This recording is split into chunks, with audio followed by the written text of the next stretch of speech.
نبتدي نقلب البصل بتاعنا كده شويه لغايه بس ما لونه يغير شويه صغيره.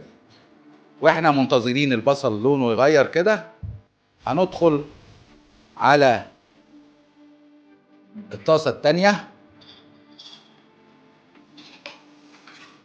نولع النار، نزود النار شويه بس البصله تلون، ونبتدي نضيف بقيه المكونات بتاعتنا. برضو الاكله بتاعتنا متكونه من كيلو كبد وقوانص، نص يمشي طبعا على الكميه اللي احنا هنعملها دي، ومعانا لسان عصفور حوالي نص كيلو.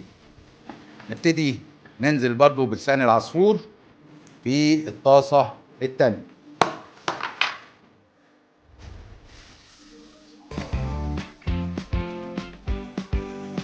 طبعا لسان العصفور بيتحمر عادي كده زي الشعريه اللي بنعملها للرز، والبصله بتاعتنا هي شغاله.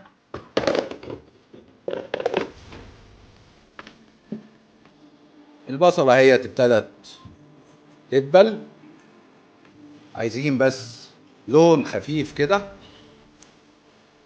لو عايز تشوف الحلقه كامله دوس على اللينك اللي تحت.